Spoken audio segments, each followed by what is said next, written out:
EBK Jaaybo is one of the hottest rappers on the West Coast right now. He keeps catching gun charges though, and today we're diving into his wild come up and the deadly war going on that makes him stay strapped up at all times. EBK Jaaybo was born and raised in the southeast area of Stockton around 2100 Nightingale Avenue. He said that back in the day when he was a kid, the southeast wasn't that crazy and everyone was just focused on hustling and making money instead of gangbanging. But that all changed when Jaaybo and his homies came up. Jaaybo hopped off the porch when he was around 12 years old and started stealing cars and breaking into houses. He got caught robbing a crib when he was like 14, and Jaaybo tried to do the race and drive off in a stolen whip. He didn't really know how to drive though, so he just pulled over and let the cops take him to juvie. He was in and out of juvie on little charges from 12 to 15 years old, and none of the early cases were that serious. But when he turned 15, Jaaybo caught his first real charge. It's not clear exactly what went down, but Jaaybo ended up getting booked on an attempted murder case. Since he was a minor when it happened, there isn't any public info about the situation, and Jaaybo has never talked about it either. When he went to juvie, Jaaybo was running fades all the time and getting into trouble. He could have been home a lot earlier, but he said he just wouldn't listen to anyone and kept getting time added for breaking rules on the inside. He actually graduated from high school while he was locked up, but Jaaybo was working on music at the same time from behind bars. He had been rapping his whole life, but never really took it seriously. Back in the day, he would pound on tables at school and freestyle for the homies though. Everyone around him knew he had skills, but Jaaybo was neck deep in the trenches and wasn't even thinking about becoming a rapper.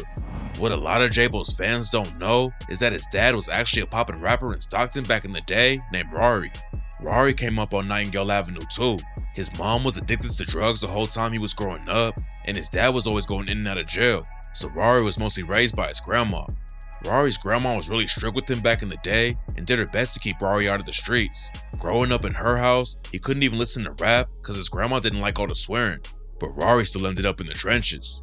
He started breaking into houses and getting into trouble, but what really changed everything for him is when Rory found a local rapper's tape in an abandoned house he broke into with his homies. Nobody knows who the artist was, but it was the first time Rory heard anyone shouting out Stockton on a song, and that's what made him want to hop in the booth and become a rapper. Another big reason he wanted to get out of the trenches was losing his homies to gun violence. Back in 2002, Rory was chilling on the block with his friend Aaron Vickers and some other dudes. Earlier that day, Rory and Aaron had seen cars go by for a funeral and were talking about how they wouldn't want to go through losing a homie like that. Then just a few hours later, Rory watched Aaron die right in front of him. While they were standing on the street, someone pulled through and started letting off shots. Bullets went everywhere and put holes in the crib they were standing in front of, but Aaron was the only one who got hit. Seeing his best friend get killed like that made Rory realize he needed to switch things up, and that's when he really started going hard with the music. But just like Jaaybo, Rory's trouble with the cops kept getting in the way of his rap career. One time he was on probation, and someone in Atlanta wanted to meet with him about a record deal. Rory had been gangbanging, but really wanted to switch up how he moved and make it out of the streets with music. But his parole officer said he couldn't go to Atlanta. Rory knew it was a huge opportunity though, so he took the risk and went out to Atlanta without telling his PO. Unfortunately, the deal didn't work out for him though, and to make it even worse, his parole officer found out about the trip and Rory got booked again for violating his parole. Rory still didn't let it stop his grind though. He came back home and went right back to work. He started investing his own money into the rap game and set up his own studio. He even taught himself how to make beats so he wouldn't have to wait around for other producers to send him their tracks. It took a while to get his name popping, but eventually all the hard work paid off.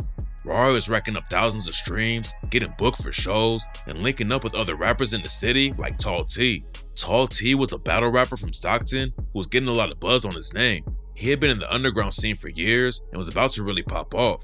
But then in 2012, he was brutally murdered in broad daylight. Tall T was sitting in Long Park with his girlfriend when someone came up and tapped him on the shoulder. Then Tall T turned around and they upped the strap and shot him in the face.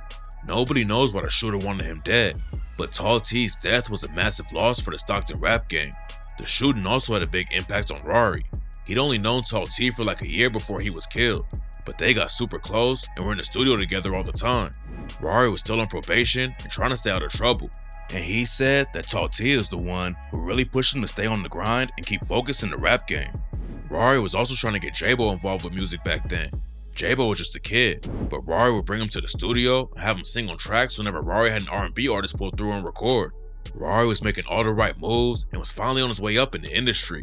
but then he was tragically murdered while trying to protect his kids. It's not clear exactly how it went down, but this is the story according to some sources. When Jaaybo was around 11 years old, some teenagers in the hood robbed him and his brother. Rory had just finished 7 years of probation and was really trying to stay out of trouble, but he wasn't going to let someone just rob his kids and get away with it. So Rory allegedly tracked the teenagers down to press them about it. Nobody knows what really happened next, but after Rory found him, one of the teenagers allegedly pulled out a gun and killed Rory on the spot. Losing his dad changed everything for Jaaybo. If Rory was still alive and made it in the music industry, there's no telling what kind of life Jaaybo would have had. But after Rory was killed, it didn't take long for Jaaybo to jump off the porch and get active. Eventually, Jaaybo hopped in the booth and started dropping music. He was working with a company called Fizzler on the Roof, and they were really trying to push Jaaybo into the industry. He was running up millions of views on YouTube, but he had too much going on in the streets to really focus on the rap game, and that's how he ended up back in jail. Even though he wasn't even trying to make it in the industry, Jaaybo was getting a lot of buzz on his name on the West Coast. Stockton doesn't have a huge rap scene, but Jaaybo and his homies were kicking off a new wave that was getting a lot of attention in the city. A lot of them were popping off for rap, but behind the music was a bloody war with their ops in the street. EBK has only been around for a few years, but they're already one of the most notorious crews in the city. They say that they're just a rap collective and aren't involved with the streets, but the cops officially classified them as a gang back in 2018. It's not clear how much work Jaaybo was putting in for the crew, but since 2019, they've been making all kinds of headlines for turning Stockton into a war zone. Back in 2019, a dude named Ronald Celestine was shot and killed in a drive-by. Reports say it was 2 EBK affiliates who pulled the trigger, and 3 days later, they spun through his hood again and shot up a candlelight vigil that Ronald's family put on. 5 people were hurt during the shooting at the vigil, and one of them tragically didn't make it out alive. Ronald's cousin Benny Lott wasn't affiliated with the streets at all and just came to the vigil to honor his cousin. But the streets of Stockton are so crazy that you can't even go to a funeral without worrying about getting shot. The cops ended up arresting 2 EBK affiliates named Brian Norman and Raymoni Gaines for the shooting. EBK had a lot of heat on them after Ronald and Benny's deaths, but just 2 days after the shooting at the vigil, they allegedly slid into North Stockton and hit up 2 more ops.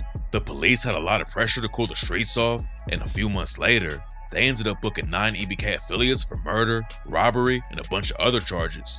Everything calmed down for a while after that, but then a whole new wave of violence sparked up and tore Stockton apart. Before Jaaybo started blowing up, the first dude affiliated with EBK who was buzzing in the rap game was a dude named Young Slobby. Young Slobby was on the grind for years before he started popping. He had to invest a lot of cash in his own career before anyone was even paying attention, but eventually it all started coming together. Slo was making a lot of noise in Stockton, but he really leveled up when he got tight with a rapper from Sacramento named Bris. Slo and Bris both came up in the trenches and had a lot of chemistry in the booth, and their track 2142 popped off and ran up millions of streams. Bris had been rapping for a long time too, but the link up with Slo's would change everything for both of them. They had plans to take over the West Coast together, but what nobody knew back then is that they were both about to lose their lives to the trenches. While Slo and Bris were linking up and putting on for the West Coast, Bris was beefing with 2 other rappers from Sacramento named Uzi Marcus and Mozzie. Bris had personal beef with Uzi Marcus because they both had history with the same girl, and Uzi made the drama public when he dissed Bris on the track 42K and rapped, "Keep it real, you niggas ain't killed a fly, and if it's money on my head, why the fuck I'm still alive? You niggas ain't popping shit, they really just talking shit. Where they at? I'm right here on 42nd with the stick. Lil Bris, he a pussy, and Lil Danny, he a bitch. Keep playing, I'll be outside your granny's with the switch." Bris had issues with Mozzie because he was homies with a rapper from Sacramento named CML Lavish D. Lavish D and Mozzie have been going back and forth for years, and both sides are taking losses in the beef. After Mozzie dissed Lavish D, his homie Zilla Zoe was murdered first. Then a few months later, his homie Jacoby James was killed too. Lavish D's homie Stunner D was killed next, and that's when Bris allegedly got caught up in the beef too. Rumors said that Mozzie's crew was still trying to even the score, and they caught up to Bris in June 2020 while he was driving down the street. Someone started letting off shots, and Bris crashed into a pole. He hopped out of the car and tried to run away, but unfortunately, Bris wasn't fast enough and the ops shot him to death. Bris's death had a major impact on Young Slobby, but he was still trying to keep the momentum up and stay on his grind. And a year after Bris died, Slo really hit the mainstream when his track I Love You went viral on TikTok. It looked like he was going to be one of the first rappers from Stockton to really go up in the industry. But then in 2022, young Slobby was found dead in the street. Rumors say that both their deaths were tied into the beef with Mozzie and CML Lavish D, but there's a good chance that Slo was killed by EBK's ops in Stockton. EBK's biggest ops are a set called Trap Mob, aka Flyboys. Jaaybo's been sending shots at them ever since he hopped in the booth, like on the track The Apocalypse when he rapped, "Up it on the biggest nigga moving, I'm a Glock lifter, a shot sender, and I'm spanking any mob member," and "Hey brother, get up on that hoe and I'ma knock sister, fuck the mob, I told y'all keep my name up out y'all cocklickers." Rumors say Trap Mob might have been involved with young Slobby's death, and Jaaybo aired him out about it on the track Slobby Mode. Jaaybo was locked up when Slobby was killed, and on the track, he rapped, "It's not a nigga around me loafing, everybody strapped. Just left Scribner Street, where was everybody at? And I'm with Rico from the 10 when niggas come to sack. And aha, a flag just got squashed, bring your brother back. Suckers killed Slow B, now I'm home, another tomato coming." What's really weird about the situation with young Slobby and Bris is that Jaaybo is still bumping Mozzie's music on social media. There's nothing tying Mozzie to Slo's death, but a lot of fans are confused because Bris was beefing with Mozzie when he died, and young Slobby was super tight with Bris. Then when people were dissing Jaaybo for not sliding after young Slobby died, he hopped on IG and dissed Mozzie's dead homie K Squeeze. K Squeeze allegedly killed another rapper named Lil Jody Woe. Then one day later, K Squeeze was shot to death too. Jaaybo wasn't just sending shots on songs on social media though. He's known for throwing hands every time he gets locked up too. Once he was locked up in county with a massive op named Seawalk, who everyone was allegedly scared to fight, but Jaaybo didn't back down from the fade. During an IG live session, Jaaybo said that Seawalk dissed him right when he got to jail, but they couldn't fight cause the yard was hot, so they planned to run the fade the next day. "What's up, nigga?" He like, "Yeah, I'm Seawalk, cuz townhomes, da-da-da." I'm like, "Nigga, I'm Jaaybo, Southeast, nigga, EBK." The nigga like, "Nigga, fuck the Southeast." I'm like, damn. So we get to the yard or whatever the case may be, bro. He like, "Bro, it's hot right now, so we gonna fade in the morning, bro. Or unless you wanna go to the hoe." I'm like, "Bro, I ain't trying to go to the hoe, we gonna fade tomorrow." Jaaybo admitted that Seawalk beat him, but during the fight, Jaaybo ended up scratching Seawalk's eye. So we get on the yard. I ain't gonna lie, he with me. Sure, he shake my hand like, "Yep, on my mama, I respect you." He like, "But you scratched my eye, cuz you want to go again?" And I keep it a band. I'm like, "I ain't gonna lie, bro. We can program." He with me again, I ain't gonna lie. Blood with me again. A lot of dudes won't admit to ever losing a fight, but Jaaybo knows that if you're really throwing down like that all the time, you can't win them all. A lot of people were clowning his homie, EBK Young Jock, for getting his chain snatched last year too, but Jaaybo said just cause you get robbed one time doesn't mean anything. Shit happens, you feel me? That don't tarnish a nigga gangster or tarnish a nigga image just because a nigga got something took from him. I'm not saying that it's cool to get something took from you either, you feel me? But when you slip up, shit like that happens. Some fans were surprised that Jaaybo was standing up for Young Jock though, because there used to be some tension in the EBK crew. According to rumors, Jock's older brother, Hari B, snitched on the case with EBK Osama and got him locked up. It's not clear exactly what went down, but it caused a lot of issues in the crew, and Jaaybo even dissed Hari B on the track and rapped, "Hari turned rat, he couldn't take the hit. They told that nigga 20 years, he started eating cheese." Luckily they were able to squash everything though, but before they could really focus on putting EBK on the map in the rap game, Jaaybo ended up getting locked up again. In April 2023, Jaaybo caught a bunch of gun charges and was in jail for another 6 months before they let him out on bail. This time when he came back home, Jaaybo said he was really tightening up how he moved. He ended up getting out of Stockton and was way more focused on the rap game too. A lot of his music used to leak back in the day because he'd have a bunch of homies in the studio with him and the tracks would end up on the internet before they were supposed to. But Jaaybo told No Jumper he was getting way more serious about rapping and being more professional in the studio. It looked like Jaaybo was ready to go all in on his music and leave the street drama behind. But then in January 2024, news broke that EBK Jaaybo was back in jail for the gun charges he got booked for in 2023. Nobody knows why Jaaybo got locked up again, but it's probably over a probation violation. The judge didn't even want to give him bail last time because he has so many priors on his record. So if Jaaybo did violate the bond, he'll probably be sitting behind bars till he goes to trial or takes a plea deal. Hopefully the case doesn't go left for him though. Jaaybo is buzzing more than ever in the rap game right now and has serious potential to really put Stockton on the map if he beats these charges and stays focused.